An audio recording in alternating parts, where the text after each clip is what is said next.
Sveiki, sveiki, mėly YouTube kanalo žiūrovai, mano kanalo žiūrovai, kas skaitote žurnalą Sąmoningo žmogaus pasaulis, žinote, kad mes stengiamės rašyti apie žmonės įdomius, apie profesionalus, apie žmonės turinčius patirties, kalbiname žmonės, tuos, kurie turi ką pasakyti. Ir šiandieną aš atvykau į Vilnių pas žavę moterį, gerbiamą Astą Katurkienę. Tai aš atvykau tiesiog pakalbinti Astą, kad papasakotų apie holistinę kelionę į Indiją, į Pančakarmos kliniką. Žinau, kad Asta jau ne pirmi metai ten važiuoja ir kviečiu jūs paklausyti, kas tai per kliniką, kam jinai reikalinga, kam jinai tinka, kas gali ten važiuoti ir ką ten gali žmogus gauti. Dėkui, Jolanta, už domėjimąsi. Mes kažkada pasikeisim vaidmenimis, aš manau.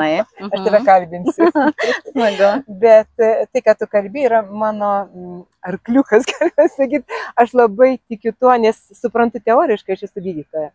Aš esu anesteziologė ir reanimatologė, dirbau virš 30 metų gydomąjį darbą stacionare ir be to daug metų konsultavau privačiose klinikose mitybos klausimais. Gal 15 metų integruoju ir vedą, nes pradėjau ją studijuoti ir mokiausi Indijoje, ne tik Lietuvoje, ir tų Pančakarmos organizmo valymo procedūrų mokiausi pati, turiu sertifikatą, kad galiu jas daryti. Tai aš suprantu kaip gydytoja, aš suprantu, kas vyksta, kad organizmas yra užterštas, kokios pasekmės. Ir šiuolaikinė medicina nieko nesiūlo šitam lygmenį, nes toksinai, jie nematomi nei magnetinio branduolinio rezonanso metu, nei kažkokiu tai laboratorinių tyrimų metu. O tuo tarpu Ayurveda įvardina toksinus kaip vieną iš labai svarbių, bene pagrindinių ligų priežastimi ir nesveikatos priežastimi. Iš tikrųjų pastebėta, kad toksinai yra pagrindas, galima sakyti, daugelio ligų. Taip, bet man vis, žinai, kaip gydytoja, o man reikia, o kodėl? Aš vis kodėl čiuoju. O kodėl toksinai? Todėl, kad mes turim, Ayurveda sako, apie 72 000 įvairiaus diametro kanalų. Ir toksinams šalinti natūralių kanalų neturime. Mums duotas suoprotis, mums palikta taisyklės, kaip mums gyventi. Lietuvių liaudies tautosakoj visa išmintis. Taigi ten ir dienos režimai, ten ir mąstymo, ir nekas duobės kitam pasikris. Ir tiesiog ir su vištom gulės, su beldžiais kėlėsi žmogus ten ir taip toliau. Tai mes, čia nieko importuoto dabar nėra mūsų kalboje. Gal žodžiai nauji, bet noriu pasakyti, kad toksinai yra nebaigtas virškint maistas, vienas variantas, arba iš išorės gaunami visokie cheminiai elementai. Ir kad mes jiems šalinti neturime kanalų, kaip sakiau, bet turime natūralioms atliekoms šalinti. Tai reiškia inkstai, virškinimo traktas ir oda. Ir toksinai kaupiasi tuose tūkstančiai skaičiuojamose kanaluose. Ir gerai, mes turim storų tokių plačių kanalų, kaip stemplė, ten ryklė, bet turime kapiliarų lygmens, kapiliarų, kur prasiskverbia viena ląstelė viso labo. Ir tais kanalais sklinda viena, kad nerviniai impulsai, teka kraujas, limfa, prana, gyvybinė energija, oras cirkuliuoja. Tai reiškia, jeigu kanalai kaupiasi, jie ir mechaniškai užkemša kažkokius tai trukdo tiems gyvybiniams procesams vykti. Čia turbūt tas, kaip sako, limfosastovis būna. Vienas iš variantų. Bet kita vertus, pavyzdžiui, cholesterolio kaupimasis ant arterijų sienelių irgi yra viena iš toksinų formų. Cholesterolis. Tai nes jis kenkia. O Pančakarma yra pančia 5 veiksmai. Tai yra labai senovinė organizmo valymo metodika, giluminė, nėra giliau. Ir yra 3 etapai šito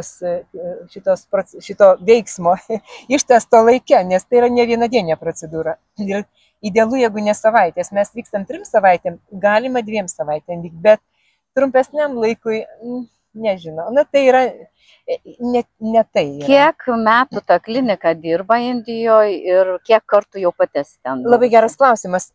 Ir aš rinkau pagal rekomendacijas, pagal kainą ir pagal pasiūlą. Kas įeina tą kainą.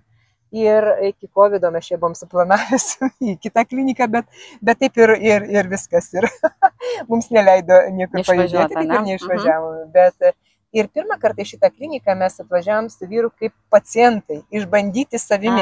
Nes jeigu kvieti žmonės, reiškia prisimė atsakomybę už kokybę. Ne mes ten atliekame tas procedūras, bet kviečia kažkas pasitikė manim, tarkim, kaip išmanančia tos ryties specialistė. Ir ta klinika, kas man labai patinka, kad ten yra autentiška Arveda ir kad jinai perdodama iš kartos į kartą. Kad ten jau ne pirmą kartą dirba ir mūsų ta klinikos, sakau, į tą, kurią skrendam, klinikos vadovai jau ateina su mažu vaiku į darbą. Ir tas mažas vaikas, aš tikiu, kad jis tame, jis tuo gyvena. Tai ten galima sakyti, kad gal šeimos klinika kažkokia? Taip, ten yra šeimos ir aš juos labai gerbiu, ten didžiulis užimtumas. Mes iš anksto rezervuojam grupiai vietą prieš metus, bet jie nesiplečia. Jiems siūlyta buvo daug kitose šalyse steigti filialus, bet jie atsisako, aš labai gerbiu, nes kokybės neišlaikysiu. Taip. Aš žinau, mes patys turime Arvedį masažo konsultaciją studiją Satviką ir mes nesiplečiam, mes nepriimam netgi kitų dirbti, todėl kad negalim garantuoti už kokybę. Tai va, ir jie dirba. Ir man labai patinka pati savininkė tos visos klinikos didžiulės, ten labai didžiulė klinika. Įsivaizduokite, jeigu abiejų sugriais 46 masažinės yra klinikoje ir ne vieną pamainą ten dirbama. Tai galima pagalvoti, kokios apimties kliniką mes kalbam. Jau tikrai. Tai va, ir ji pati ir arbatą nešioja, kada geriam lydytą sviestą ten ir citriną papjausto ir taip toliau. Visą laiką pati spaudimus matuoja iš ryto. Kas man dar labai patinka, kodėl tą kliniką renkuosi, aš gydytoja vėlgi, tai pradžia viso to valymo procedūrų prasideda nuo išsamios gydytojo konsultacijos. Vieną žmogų išklausinėja ir pulso diagnostiką daro ir jam asmeniškai skiria procedūras ir dar, kas man patinka labai, kad visą parą budi gydytojai.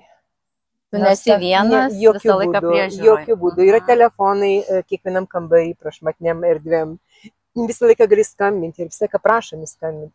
Ir kita vertus, kad kiekvieną rytą, tą darbo dieną vadinu, nes ten labai daug procedūrų, einam kaip į darbą, ten yra ką veikti. Į masažai bent jau 3 valandas kokias trunka dar. O po žarnyno valymo iš viso 4,5 maždaug trunka, su visomis pridėtomis akių, ausų, nosies valymais, šerodara, aliejus voniam ir taip toliau. Tai ir kiekvieną rytą gydytoja prašo būtinai ateiti pas į kabinetą, pamatuoja kraujospūdį, pasveria ir visada klausia, kaip miegoji, kaip žarnynas, kaip savijauta. Ir pagal tuos atsakymus jie koreguoja gydymą, jeigu reikia. Bendravimas su gydytoju, kokia kalba? Jo, ir ačiū, kad paklausė, nes klausė šiaip anglų kalbą, bet yra vienas gydytojas, kuris puikiai kalba rusų kalbą. Taip, labai gerai išmokęs, mane stebina. Kita vertus padedam. Tengi labai paprasta. O masažiniai, tai tengi kūno kalba. Verstis ten kaip. Ir tas masažuotojas išmokė keletą žodžių, labai paprasta. Tai vadinasi, žmogus neturi specialiai kažkaip pasiruošti prieš vykdamas. Jisai gali tiesiog, aš jaučiu, kad noriu tapti sveikesnis, išsivalyti profilaktiškai ir man nereikia daryti tyrimus, kažką tai, kad važiuočiau. Ar tiesiog yra pageidavimas kažkoks? Pernai su mumis skrido keletas tokių sunkiai sergančių, rimtas sveikatos problemas turinčių žmonių. Tai žinoma, pirmiausia mes. Aš kalbėjau ir tada apie juos smulkiai aprašiau klinikos vadoviai, kad jie žinotų, ką priima. Ar jie, nes jiems pagrindinis atsakomybė. Tai čia jeigu žmogus turi kažkokių jau problemų, tokių rimtų, ne? Jo, aš prašau, kad man parašytų messenger'e Keturkienė arba telefoną, gal pasidalinsim ir pasitarti, ar reikia, ar kaip yra. Keletas tokių būklių, kada, jeigu, pavyzdžiui, serga hemofilija, krešėjimo sutrikimas, kraujo krešumo sutrikimas, arba, pavyzdžiui, ten kokį dirbtinį inkstą, ar iš viso labai ryškus inkstų nepakankamas, arba labai ryškus širdies, kur dusulingas žmogus dūsta, tai tikrai ne, arba ten kažkokios atviros žaizdos, tai tada vėlgi, bet daugybė atvejų tai vykti, sergant daugybę kitų lygų labai saugu. Ir ten šalia yra vienam mūsų žmogui sutriko širdies ritmas, kas jam vykdavo labai dažnai čia, bet ten lengviau, ženkliai lengviau, jis beveik nepajuto, bet pajuto iš pulso. Ir ten tokia klinika prašmatni privati. Ir už tik tokius pinigus, stebėtinai mažus, Jam ten tiek visko prityrė, padarė, kad jis neatsistebėjo kokybę. Taip, kad yra saugu. Tai va, tai dėl to, dėl šitų priežasčių aš renkuosi šitą kliniką. Nu, tiesiog reikia vis tiek bendraujant, jūs pasakysit, ar kažką reikia pasidaryti, tyrimą kažkokį, kaip pasiruošti, ką turėti ir panašiai. O pasiruošti, tai mes visada jau prieš keliaujant susisiekėm, pasidarom tokią uždarą grupę, susikūrėm, atsakau į klausimus, pasakau, kaip pasiruošti ir visakas. Žinoma, kad, na, jeigu kažkam tik mėsa, arba kažkaip tai jau prašau, kad padarytų įžangą, kad sušvelnintų. Sveikiau, truputį pagyventi. Jo, kad sveikiau, kad be bandelių, kokių ten tų visokių, be to šlamšmaišio, be alkoholio, jeigu kas vartoja vėlgi. Ar rūkantiem, mačiau, ten parūko žmonės, nu, jie yra, kas važiuoja, nu, tai vis tiek daug geriau negu nevažiuoti, tai daug geriau yra. Tada apibendrinkim, va, tarkim, ką žmogus ten nuvykęs gali pagerinti savo būsenoje, savo savijautoje, tiesiog ką jisai gaus, ko galima tikėti. Na, mums moterims pradėjo, žinoma, mūsų formos, mūsų ten tie celiulitai, odos stangrumas, čia jau mums, aišku, bet čia gerai. Bet šiaip tai, jeigu taip einant gilyn, mes daug kas gyvenam skubėjimą stresę. Ir ta lėtinio streso metu keičiasi mūsų biochemija. Ten ir yra daug tyrimų, aš googlinausi, pasižiūrėjau, kiek yra tyrimų susijusių su pančakarmos nauda sveikatai atlikta, kas yra įrodyta. Tai įsivaizduok, riebaluose tirpūs toksinai mūsų organizme vyrauja. Ir tie riebaluose tirpūs toksinai, jie pančakarmos metu, reiškia tos aliejinės procedūros ir vaistai, juos padaro netirpiais. Ir tada netirpus gali šalintis su per inkstus, su tulžies rūgštimis, per prakaito liaukas. Įsivaizduoji, kaip yra. Nu, vyksta stiprus valymasis. Galingas valymasis. Ir tai yra atsinaujinimas, atsijauninimas iš giliai. Kita vertus, mes nukraunam organizmą, nesgi nakties metu mes valomės. Žinai, jeigu mums reikia išvalyti butą, kuris apšnerkštas, taigi kiek energijos kainuoja ir kas naktą daryti. Bet jeigu dulkeles pavalome, tai va, tai reiškia, mes nukraunam energiją ir ta gyvybinė, reiškia, nukraunam organizmą, o ta gyvybinė energija lieka sveikatinimas, reiškia, imunitetas stiprėja. Ir mes geriau miegam, jeigu mažėja streso hormonų, ten silpsta ta simpatinė, ta, kuri kovok, bėg, tokia mobilizacijos nervų sistema ir aktyvuojasi parasimpatinė. Ir taip, o tada daroma po žarnyno valymo širodarą, lašinimas į trečią akį. Čiagi yra konkorežinė liauka, kuri atsakinga už melatonino miego hormono gamybą. Tai įsivaizduoja, tai tiesiog.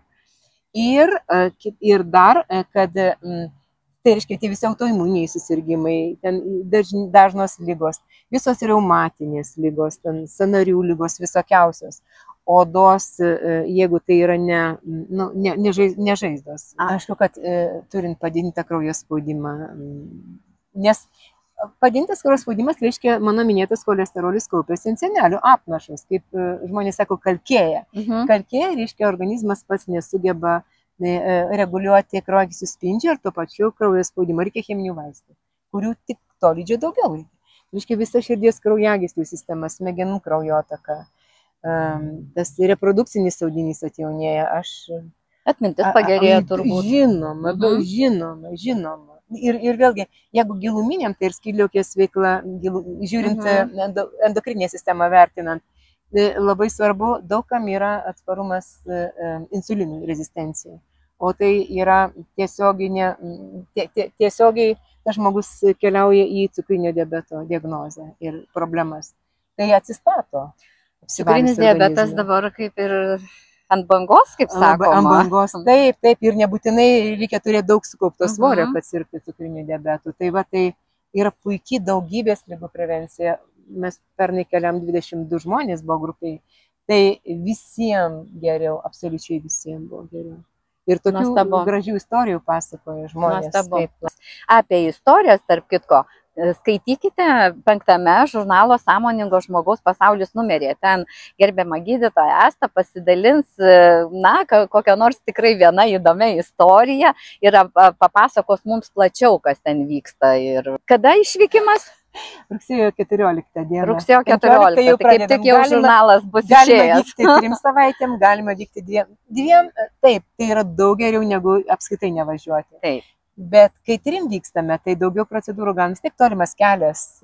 Taip, ir vienas dalykas dar pliusas, kad tu tuo pačiu, kaip pasakyti, išnaudoji tą laiką ir pamatyti Indiją, kas nėra buvę.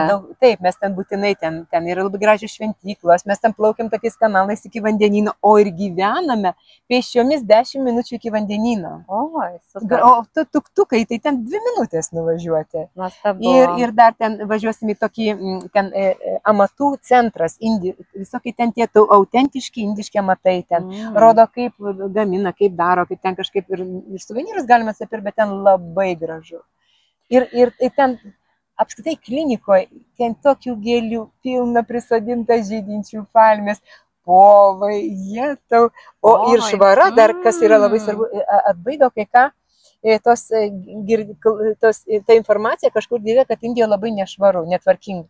Tai klinikoje šitoj kasdien keičia lovos patalinę.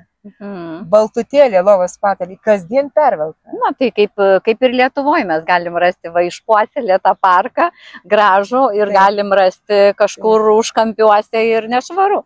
Tai čia... Žiūrint to, aišku, kaip skrisim. Ir žiūrint, ką dėmesį koncentruoju. Skrisim. Teisingai. Labai geras, nesako, mūsų neužuos niekada gėlių. Jo, nes kai noselį įmerkiam į tai, kas smirda, tai paskui viskas aplink smirda. Taip. Tai, Asta, sakykit dabar, kur galima jūs surasti, kaip surasti, kur tą informaciją, kur užsisakyti. Aš tikiu, kad tikrai ne vienas žmogus po šio reportažo susidomės ir bent jau pasiskambins pasiteirauti, tiesiog įvertinti savo galimybės. Tai iš tikrųjų tai yra dovana savo. Mes važiuojam valytis organizmą, skrendam ir investuojam į save daug metų dėl to, kad artimiesiems nesudarytumėm problemų dėl savo sveikatos sutrikimų kokių nors. Kiek suprantam, tiek darom, kiek mūsų valioje. Tai man galima parašyti Asta Keturkienė, tai Gmailas, galima Messenger'e Asta Keturkienė arba telefonu, Viberiu, galima skambinti, WhatsApp'u. Būtinai po šio video parašysime, kaip susisiekti, kad išliktų ta informacija. Ir dabar, ar gali žmonės tik iš Lietuvos, jūs skraidinat, ar gali, tarkim, iš kitos šalies, Anglija, Airija, Norvegija, kur lietuvių labai daug? Pernai ir iš JAV jungiasi, ir iš kitų šalių, ir iš Londono jungiasi, mes tiesiog kiekvieną atskridusi klinikos atstovai pasitinka ir nemokamai parsiveža ir nebūtinai visiems vienu metu atvykti. Kurį miestą vyksta? Mes ten Indijos pietus į Keralą vykstam į Trivandrumą. Pats snapas ten. Ir ten, kodėl dar į ten? Kodėl? Todėl, kad manęs klausia, kodėl ne Lietuvoje? Todėl, kad ten yra puikus drėgmės ir temperatūros santykis. Kada mūsų kanalai atsiveria ir tie toksinai, jie yra riebus, tai kaip riebalai, tarkim, lygitas sviestas šaltį kietėja šilumanį.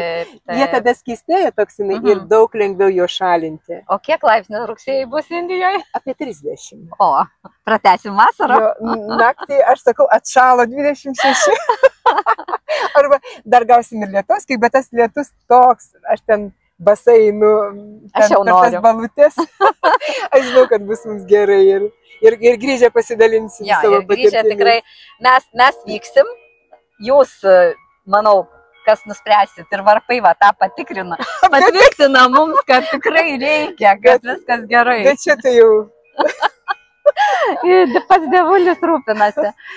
Tai Asta, dar tada noriu paklausti pačios, toks tradicinis klausimas, kadangi mūsų žurnalas Sąmoningo žmogaus pasaulis. Kas pačiai yra sąmoningumas? Atsakomybė už save ir už savo elgesį, už savo jausmus, už savo gyvenimą. Ir sąmoningumą tai būti naudinga kažkam, bet visada lygiuojantis į tai, kas yra aukščiau. Turint gaunant žinias iš šventraščių, iš įvairių konfesijų šventraščių, bet daryti gerus darbus, bet nesusireikšminant, Dievui priskiriant nuopelnus ir prašyti, aš visada prašau, kad mane naudotų, kad man duotų tas savybės, kurių reikia padėti žmonėms. Tai vat, ir turiu savo nemokamą YouTube kanalą Asta Keturkienė, kur neimu nieko pinigėlio už prenumeratą, tik tai prenumeruot prašau dėl sklaidos. Tai va, ten yra labai daug mano paskaitų holistinės medicinos temomis, reiškia, kaip padėti savo be vaistų, be cheminių vaistų, kur aš aiškinu lygų atsiradimo priežastį. Ir tas, tai čia ir yra sąmoningas žmogus, kuris turi supratimą, kas, bando išsiaiškinti, kas jame vyksta, kaip savo padėti. Ir kaip kitiems padėti. Tiesiog prisimti gal atsakomybę. Būtent, ką ir pradžioje sakiau, kad prisimti atsakomybę, nes labai daug mes kaltinam, ką nepažiūrė, nepamatė, eilės, per brangu kažkas. Ja. Ką mes patys padarom, ką tie žmonės, ką į save deda, kaip jie gyvena, tie, kurie paskui, reiškia pretenzijas. Jeigu mes pažiūrėtumėm, ką prekybos centre žmonės deda į savo vežimėlius ar į pintinės. Čia galima atskirą tyrimą padaryti. Taip, aš kartais stovėdama, o stovėdama eilė, aš turiu profesinę lygą, aš stebiu ir žiūriu, kaip žmogus atrodo, kokia veido spalva, kokia forma ir taip toliau, kokios akys žvilgsnis, daug plaukai, kokios daug ką galima pasakyti. Ir tada ir žiūri į tą turinį, ką jis įsidėjo. Nuostabu. Mes galėtume kalbėti ir kalbėti, iš tikrųjų tema tikrai labai plati ir pas gydytoją žinių yra labai daug. Taigi kviečiu prenumeruoti kanalą Asta Keturkienė ir būkite tame sraute, sekite naujienas, prisijunkite su mumis į kelionę į Indiją, tikrai nepasigailėsite, va čia ir pasireiškia mūsų sąmoningumas, atsakomybės prisiėmimas, gal sakyčiau, kad tikrai dabar reikia gerinti gyvenimą, ne pirmadienį, ne pavasarį, ne kitais metais, o dabar. Ir prioritetai, pinigai, bet tai yra pasirinkimas, kas yra svarbiau, ar po palmę pagulėti 3 savaitės, kuri irgi kainuoja. Aš nesakau, kad tai yra blogai, bet tai yra pasirinkimas, kur ten irgi palmių daug. Baseinas klinikoje didžiulis ir vandeninas yra. Bet tai mūsų pasirinkimas, kas yra svarbiau. Asta, labai dėkoju. Linkime gero laiko, saugios vasaros, būkit energingi, žvalūs ir, žinoma, sąmoningai to siekti kviečiame. Ir saulėtės širdyse. Širdyse svarbiausia. Ačiū labai už domėjimąsi, už žinios nešimą, Jolanta.